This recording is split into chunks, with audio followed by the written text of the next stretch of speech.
આજે કાલે જ સમાચાર મળ્યા હતા જૂના ડીસાનું નવાપુરા ગામ સર્વે નંબર 24 આ લોકોને અધિકારીઓએ અહીં આવીને માપણી કરી રહ્યા છે, પ્રાણી સંગ્રહાલય બનાવવાની વાત કરે છે। ત્યારે દુઃખદ બાબત છે કે 1970 અને 77ના આમની પાસે ઇન્દિરા આવાસના મકાનો એ ટાઈમે ફાળવેલા છે, સનદો આપેલી છે। 500 ઘર અહીંથી આઝાદી પહેલાના સમયથી અહીં રહી રહ્યા છે। મને સમજાતું નથી, કવિતા યાદ આવે છે, કામધેનુને ચરવા તણખલું દોહેલું અને આખલાઓ લીલા છમ ખેતરો ચરી જાય છે। આ ગરીબ લોકો 70 વર્ષથી રહેતા હોય તો એમને પ્રાણી સંગ્રહાલયના નામે પરેશાન કરીને આપ જુઓ છો કે માત્ર નળિયાવાળા મકાનો અને મજૂરી કરીને આજે મજૂરી જ્ઞાન એ જ પૈસા લાવીને મજૂરી કરીને એમનું ઘર નિભાવી રહ્યા છે। ત્યારે આવા ગરીબ લોકો ઉપર આખા ગુજરાતમાં સમગ્ર હું તો એમ કહું છું કે મુદ્દુ અને નિર્મળ મુખ્યમંત્રી તમે આ ગરીબો ઉપર બુલડોઝરો ચલાવવાનો કેમ ધંધો કર્યો છે?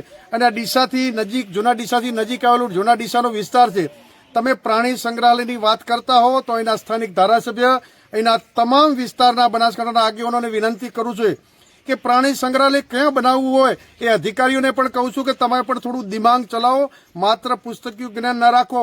તમારે પ્રાણી સંગ્રહાલય બનાવવું હોય તો જૂનાગઢના ગીરના સાસણના જંગલમાં બનાવો, પ્રાણી સંગ્રહાલય બનાવવું હોય તો દોતા નહીં ગિરિમાળામાં બનાવો, અમીરગઢના જંગલોમાં બનાવો। અહીં ડીસા જ્યારે અમારું હરિયાળું હોય, લીલું છમ હોય, બનાસ નદી વહેતી હોય અને આ ધરતી ઉપર ગરીબ લોકો રહેતા હોય, તમે પ્રાણી સંગ્રહાલય નામે માત્ર જમીનો ખાલી કરી અને ગરીબોની રોજીરોટી છીનવવાનું કામ બંધ કરો। અહીં જો જીસીબી ચાલશે તો એ ઠાકરસિંહ રબારીની છાતી ઉપરથી ચાલશે, આ ગરીબોના મકાન ઉપર નહીં ચાલવા દઈએ। ગાંધીજીના માર્ગે લડશું, પરંતુ આ સરકાર જો હિટલરશાહી બનશે તો એમની સામે ભગતસિંહ બની અને હથિયારો ઉપાડતા પણ આ જનતાને અમે ક્યારે ડરવાના નથી।